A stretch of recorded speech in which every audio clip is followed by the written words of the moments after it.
يا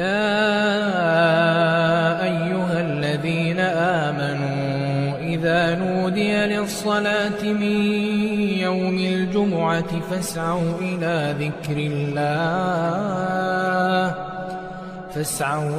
ذكر الله وذروا البيع ذلكم خير لكم إن كنتم تعلمون۔ اور اس میں وعیدیں بھی آئی ہے، اگر جو اس کی فضیلتوں کو نہیں لیتا، اس میں اہتمام نہیں کرتا، تو ان کے لیے وعیدیں کیا ہیں؟ جو شخص عدم توجہ کی بنا پر 3 جمعے چھوڑ دیتا ہے تو اللہ تعالیٰ اس کے دل پر مہر لگا دیتا ہے۔ 3 جمعے بغیر کوئی ریزن کے، تو وہ مسلسل جان بوجھ کے چھوڑ دیتا ہے تو اس کے دل پر مہر لگ جاتا ہے۔ مہر لگ جاتا ہے مطلب پھر وہ ہدایت کا راستہ اس کو نظر نہیں آتا، نہ وہ دیکھنا چاہتا ہے، نہ اس راستے پہ آگے بڑھنا چاہتا ہے۔ تو جمعہ چھوڑنا اتنا بڑا گناہ ہے۔ اور نبی صلی اللہ علیہ وسلم نے ایک اور حدیث میں وارننگ دی ہے۔ وارننگ یہ دیکھے، غور سے سنیں۔ میرا دل چاہتا ہے کسی کو میرے بدلے میں امامت کے لیے کھڑا کر دوں اور میں نکلوں، دیکھوں کون کون لوگ گھروں میں بیٹھے ہوئے ہیں، تو ان کے گھروں کو لوگوں سمیت آگ لگا دوں، لوگوں سمیت آگ لگا دوں۔ تو اتنا نبی صلی اللہ علیہ وسلم نے غصے کا اظہار کیا، اور اس میں ہمیں فضیلت بھی پتہ چلتی ہے، اور اس کا کتنا بڑا وعید ہے، کتنی بڑی فضول حرکت ہے، غلط حرکت ہے، گناہ کی بات ہے کہ ہم مسجدوں کو نہ جائے، جمعے کا اہتمام نہ کرے اور گھر میں بیٹھ کے اپنا وقت ضائع کرے اور اس اتنی بڑی فضیلت کی چیز کو گوا دے۔ تو نبی صلی اللہ علیہ وسلم نے کہا کہ ان لوگوں کے سمیت اس گھر کو جلا دو۔ تو اس طرح نبی صلی اللہ علیہ وسلم نے غصے کا اظہار کیا۔ نماز چھوڑنے سے انسان دین سے غافل ہو جاتا ہے۔ یہ اللہ تعالیٰ نے جو مہر لگانے کی بات کی ہے نا نبی صلی اللہ علیہ وسلم نے، تو اللہ تعالیٰ مہر لگا دیں گے تو مطلب دین سے غافل کر دیں گے، اس کو دیندار نہیں بنے گا، دین کی طرف نہیں آئے گا، دین کی سمجھ نہیں آئے گی۔ آج ہمارے گھروں میں دین کی سمجھ نہ آنے کی وجہ یہ بھی بن سکتی ہے، یہ بھی ہے، میں تو کہتی ہوں یہ ہے، کیونکہ ہم نے اس کا اہتمام چھوڑ دیا، اس کی فضیلتوں کو جاننا چھوڑ دیا، اس کو جتنا لینا ہے اس طریقے سے ہم نہیں لے رہے، تو دین ہمیں سمجھ نہیں آتا۔ ساری دنیا کی ہر بات ہمیں سمجھ آتی ہے لیکن دین سمجھ نہیں آتا۔ کیوں نہیں سمجھ آتا؟ کیونکہ اللہ رب العزت نے ایک مہر لگا دی ہے۔ ایک اور حدیث میں آتا ہے، ابن ماجہ کی، ابو داؤد میں ہے اور نسائی میں ہے، جو شخص بلا عذر جمعہ چھوڑ دے تو وہ 1 دینار صدقہ کرے، اگر وہ نہ پائے تو نصف دینار صدقہ کرنے کا حکم آیا ہے۔ ایک اور وعید آتی ہے، ابن عباس رضی اللہ تعالیٰ عنہ فرماتے ہیں، جو شخص بلا عذر جمعہ ترک کر دے تو اسے ایسی کتاب میں منافق لکھ دیا جاتا ہے۔ تو اللہ رب العزت نے کہا کہ جو جمعہ ترک کر دے، چھوڑ دے، ایسی کتاب میں اس کو منافق لکھ دیا جاتا ہے جو مٹائی نہ جا سکتی ہے، نہ تبدیل کی جا سکتی ہے۔ جو کتاب اللہ تعالیٰ نے ہمارے نام اعمال کے لیے رکھا ہے اس میں منافق لکھ دیا جاتا ہے۔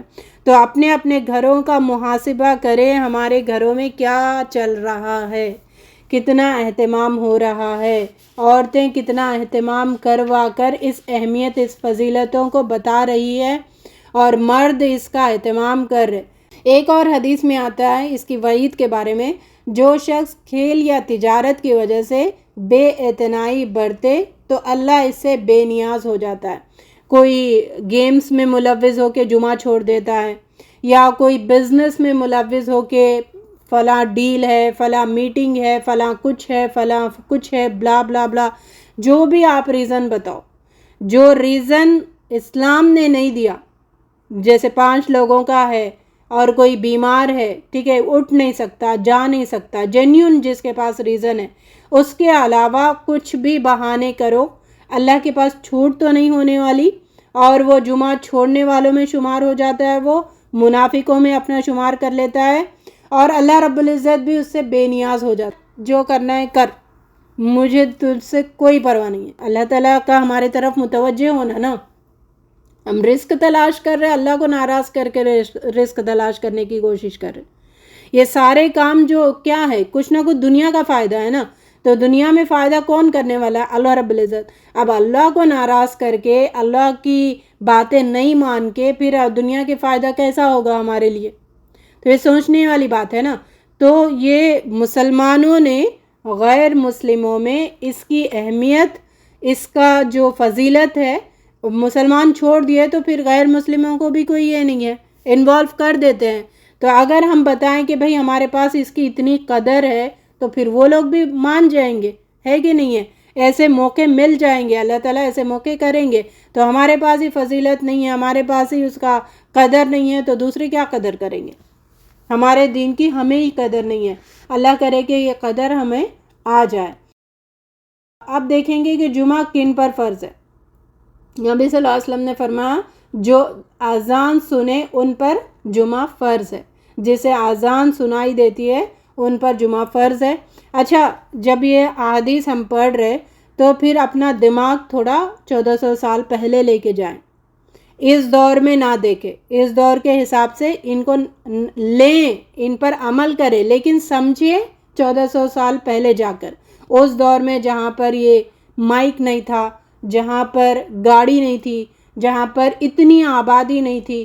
مدینہ اس وقت کتنا تھا؟ آج جو مسجد نبوی کا جتنا باؤنڈری ہے اتنا ہی مدینہ ہوا کرتا تھا۔ اس دور کی جو سچویشن تھا، جو زندگی تھی، اس پہ سمجھیں، پھر آج کے دور میں اس پہ عمل کریں، ٹھیک ہے؟ تو جو اذان سنے ان پر جمعہ فرض ہے۔ ایک اور حدیث میں آتا ہے جو رات اپنے اہل و عیال کے پاس واپس آ سکتا ہو اس پر جمعہ فرض ہے۔ یعنی مسافر نہیں ہے، کہیں دکان میں گیا ہے، کہیں تجارت کے لیے گیا ہے، دور نہیں، ایسی جگہ گیا ہے جہاں پر واپس گھر آ سکتا ہے شام میں، تو مسافر نہیں کہلاتا نا، تو اس پر بھی جمعہ فرض ہے۔ ایک اور حدیث میں آتا ہے، جیسے ہم نے پہلے بھی پڑھ چکے، کہ سوائے 4 کے سب پر جمعہ فرض ہے۔ وہ 4 کون ہے؟ غلام۔ تو غلام پر، کیونکہ وہ غلام اپنے سے کچھ نہیں کر سکتا، غلام تابع ہوتا ہے اپنے مالک کا، تو اس پر بھی فرض نہیں ہے۔ اگر مالک اجازت دے تو وہ جائیں، نہ اجازت دے تو نہ جائیں، تو نہ جائے گا تو گناہ کچھ نہیں ہوگا۔ تو یہ غلام کا میٹر ہے۔ دوسرا، عورت پر فرض نہیں ہے، لیکن نبی صلی اللہ علیہ وسلم کے زمانے میں عورتیں جمعے کے لیے، بلکہ تمام نمازوں کے لیے عورتیں آتی تھی، نبی صلی اللہ علیہ وسلم کے پیچھے نمازیں ادا کرتی تھی۔ اللہ کرے کہ یہ آ جائے واپس۔ اور بچوں پر، بچہ کب ہوتا ہے؟ 7 سال کے پہلے، 7 سال سے تو نماز کی عادت کروانے کا حکم ہے، 10 سال بعد تو پھر وہ فرض ہے۔ تو 10 سال بعد بچہ نہ کہیں، ہم 15 20 25 سال کے بڑے بڑے ان کو بھی بچہ بچہ کرتے ہیں، تو بچہ نہیں ہے۔ 10 سال کے بعد سارے بچوں کا وہ ہٹ جاتا ہے، فرائض ان پہ عائد ہو جاتے ہیں۔ 10 سال کے بچوں سے جمعے کی نماز فرض ہو جاتی ہے۔ اور مریض پر، جو اٹھ نہیں سکتا، جو چل نہیں سکتا، جو جا نہیں سکتا مسجد تک، تو اس کے اوپر بھی نماز، جمعے کی نماز فرض نہیں ہے۔ ایک حدیث میں آتا ہے کہ مسافر پر بھی جمعے کی نماز فرض نہیں ہے۔ یہ 5 لوگوں کا ذکر آتا ہے جن پر جمعہ فرض نہیں ہے: مسافر، بچہ، عورت، بیمار اور غلام پر۔ اچھا، جمعے کی نماز کو برباد کرنے والے اعمال کون سے؟ تو ایک صحابی آئے اور انہوں نے کیا کیا، سب کو پھلانگ کے، جیسے ہوتا ہے نا، دونوں کے کاندھے ہٹا کر پیر اوپر سے ڈال کے پھلانگ کے آگے جاتے ہیں۔ تو نبی صلی اللہ علیہ وسلم نے ان کو دیکھ کے فرمایا، رک، بیٹھ جا، تو انہیں تکلیف دی اور دیر سے آیا پہلے، اس کے بعد دوسرا، ایسے پھلانگ کے لوگوں کو تکلیف دیتے آ رہے تھے۔ تو نبی صلی اللہ علیہ وسلم نے کہا کہ بیٹھ جاؤ جہاں پہ بھی ہے، کیونکہ تم نے تکلیف دی اور دیر سے آئے۔ اس حرکت سے بھی یہ اعمال جو جمعے کے وہ برباد ہوتے ہیں۔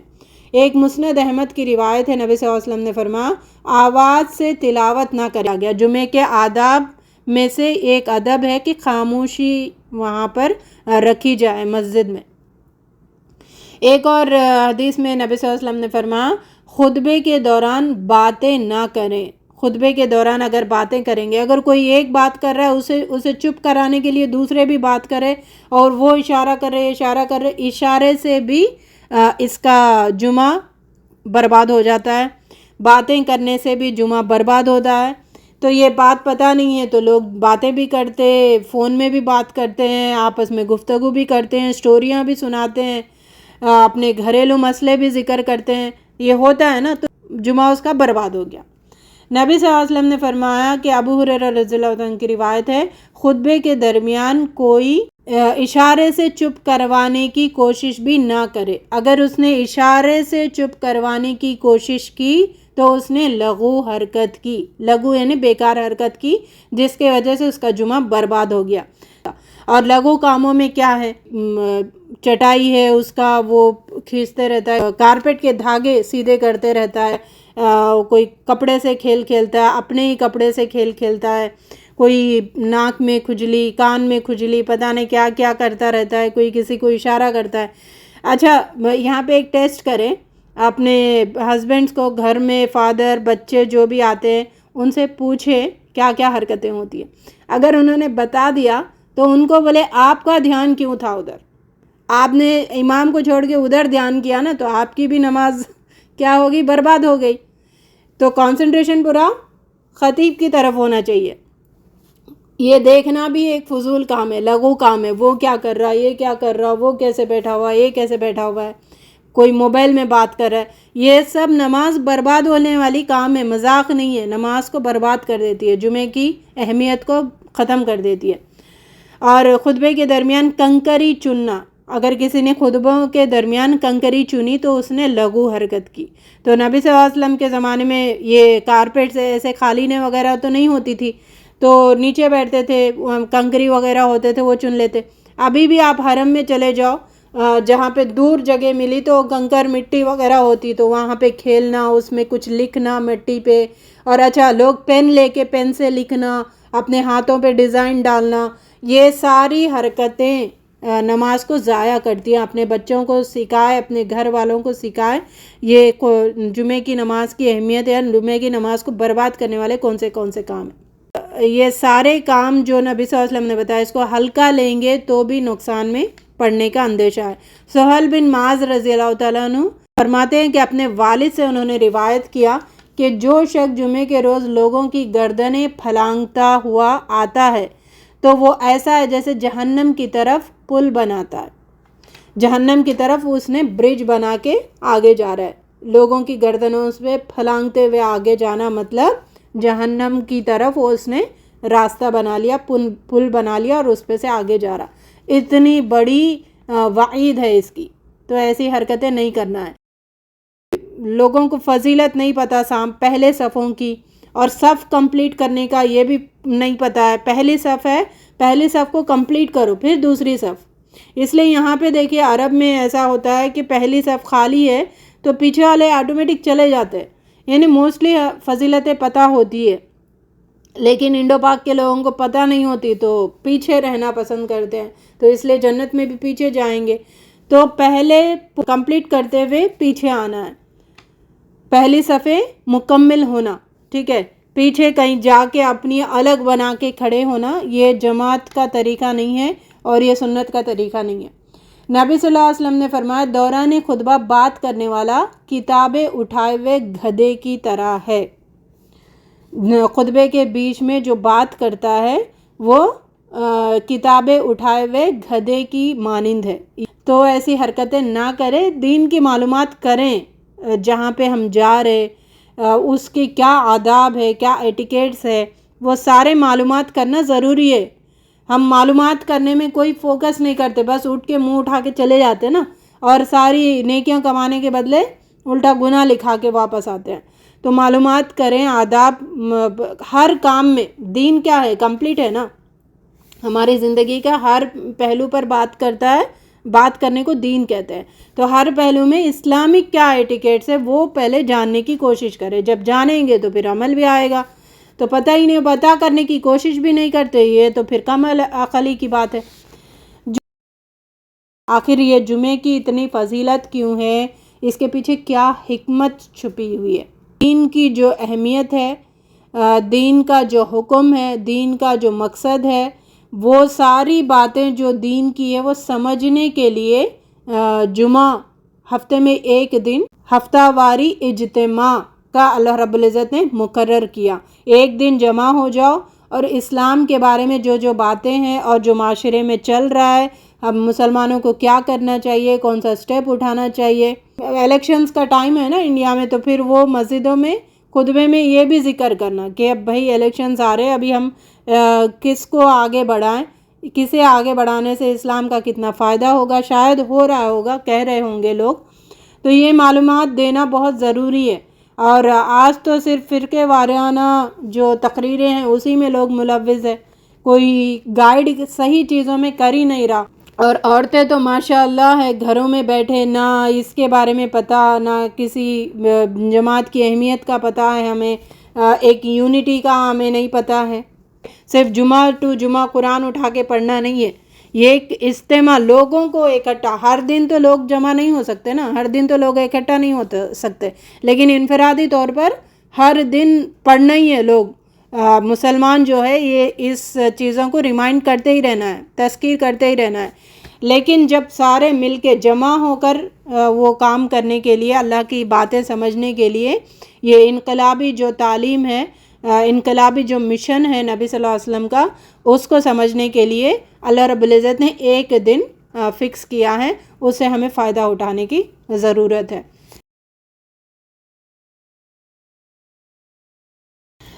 جو بھی کرنے کے کام ہے، سمری کے طور پر میں 14 باتیں رکھوں گی، وہ سمجھ لیں۔ پہلا ہے غسل کرنا ہے۔ غسل واجب ہے ہر بالغ پر، ہر بالغ پر غسل واجب ہے۔ اور غسل کیسے کرے؟ غسل جنابت کی طرح۔ غسل جنابت میں بہت صاف کیا جاتا ہے اپنے آپ کو، تو غسل جنابت کی طرح کیا جائے۔ اب یہاں پہ بہت سارے لوگ کہتے ہیں کہ عورتوں کو ضرورت نہیں ہے نہانے کی، جنابت میں تو دونوں کو ضرورت ہے۔ اور دوسرا، جوان کے لیے غسل واجب ہے، تو جوان مرد کے لیے ایسا اسپیسیفائی نہیں کیا گیا کسی حدیث میں، جوان کے لیے غسل واجب ہے۔ ہاں، جو نماز کے لیے جا رہا ہے تو اس کے لیے تو واجب ہے۔ اور جمہور کہتے ہیں، بہت سارے علماء یہ کہتے ہیں کہ مستحب ہے، پسندیدہ ہے۔ اگر کوئی مریض ہے، نہانا اس کے لیے پانی اویلیبل نہیں ہے اور طبیعت خراب ہونے کے چانسز ہے، تو پھر ایٹ لیسٹ وضو تو کرے۔ یعنی اس کا مقصد کیا ہے، حکمت سمجھے کہ صاف رہیں، پاک رہیں، اس دن اپنے آپ کو اچھے سے تیار کریں، خوشبو لگائیں، اچھا نیٹ رہیں اللہ کے سامنے حاضر ہونے کے لیے۔ دوسرا، اچھے کپڑے پہلے، جمعے کے دن صاف کپڑے رکھیں۔ یہ بہت سے گھروں میں عورتوں کا حال، مرد نماز پڑھ کے آتے ہیں تو پھر عورتیں اس حالت میں، پھر ان کو کھانا دے کر پھر یہ میڈم نہانے جاتے ہیں۔ جمعے کی ساری فضیلت، ان کو تو پہلے آپ نماز جانے کا موقع نہیں ہے تو ایٹ لیسٹ باقی سارے فائدے اٹھا لو، نہیں، وہ اونچی میکسی پہن کر بالوں میں بم پھاڑ کے وہ پکاتے پکاتے پکاتے پکاتے کھڑے ہونا، یہ ہو رہا ہے نا اپنے گھروں میں۔ نہا دھو کر صاف غسل لے کر اچھے صاف کپڑے پہنے۔ نبی صلی اللہ علیہ وسلم نے ترغیب دی کہ جمعے کا ایک ڈریس رکھو، صاف کپڑے پہنے، گھر میں ہے تو صاف کپڑے پہنو، خوشبو میسر ہو تو لگائیں۔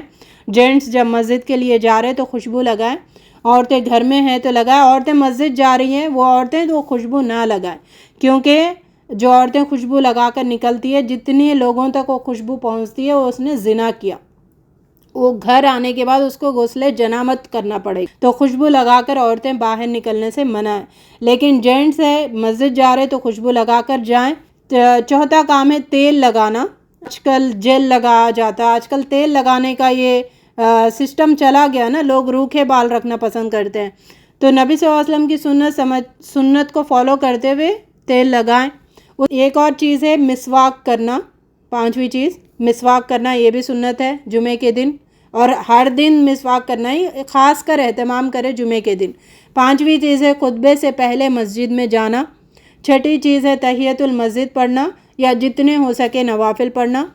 8ویں چیز ہے خاموشی کے ساتھ خطیب کو دیکھتے ہوئے اس کا خطبہ سننا اور امام کے قریب بیٹھنے کی کوشش کرنا۔ اور 9ویں چیز ہے 2 لوگوں کے درمیان فرق نہیں کرنا. 10ویں پوائنٹ خطبے کے بیچ میں اگر پہنچ گئے تو پھر 2 رکعت ہلکی بھلکی نماز پڑھ کر بیٹھنا ہے، ورنہ ایسی نہیں بیٹھنا. ایک اور 12ویں چیز سورہ کہف پڑھنا ہے. 13ویں چیز درود ابراہیم، درود کا کثرت کریں. اور 14ویں چیز دعا کی کثرت کریں. یہ ساری باتیں کریں گے تو پھر اس کی اہمیت زندہ ہوگی، سنتیں زندہ ہوگی. پھر ہم اس کو فالو کرنے والے ہوں گے تو پھر اللہ تعالیٰ کا فضل ہم پر واپس آئے گا. ٹھیک ہے، ورنہ وہ ان سے تو دن چھین لیا اللہ رب العزت نے پچھلی قوموں سے. ہمارے اوپر عذاب کیا ہے؟ دین کی سمجھ سے پیچھے ہو گئے. دین کی سمجھ نہیں آ رہی، دین بتایا جا رہا تو فرونڈ آ رہے، ایسے بھوؤں پہ گرے. نہیں پسند آ رہا نا وہ چیز تو پہلے بھوؤں پہ گرے ڈال کے منہ ایسا سڑا منہ بنا لینا کہ دین کی بات بتا رہے، ارے عمل کرنا پڑے گا، یہ کیوں سن لیا ہم نے، تو سڑا منہ بنا کے ہی سنتے. یہ عذاب ہے اللہ تعالیٰ کا، کیونکہ ہم نے جو ایٹیکیٹس ہے دین کے وہ سارے چھوڑ دیے نا، تو پھر یہ عذاب ہے. وہ پسند نہیں آتا، سمجھ نہیں آتا. دین کی بات آتے کہ عمل کرنے کی بات آتی کہ منہ سڑا بن جاتا. تو یہ ہو رہا نہیں ہو رہا. تو یہ بعض باتیں تھیں جمعے کے متعلق. تو اللہ رب العزت سے دعا کریں کہ اللہ تعالیٰ نے جو بھی باتیں بتائی ہے، جو بھی اہمیت بتائی ہے، جو بھی فضیلتیں بتائی ہے، اس کو ہم پہلے سمجھنے والا بنائے، اس کا علم حاصل کرنے والا بنائے. وہ باتیں ہمارے ذہنوں میں ہو تاکہ ہم اس پر عمل کرنے والے بنیں. اپنے گھر والوں کو بھی اس کی فضیلتیں، اس کی اہمیتیں بتانے والے، سمجھانے والوں میں ہم سب کا شمار ہو، اور اس کی فضیلتوں کے مطابق اس کی اہمیت کو برقرار رکھیں ہم اپنی زندگیوں میں. ہر جمعہ اس طریقے سے ہمارا گزرے جیسے اللہ اور اس کے رسول کو پسند ہے، اس طریقے سے ہم جمعے کا دن گزارے. باقی ساری فضولیات سے، بیہودہ کاموں سے، بے تکے کاموں سے ہم اپنے آپ کو اور اپنے گھر والوں کو بچائیں.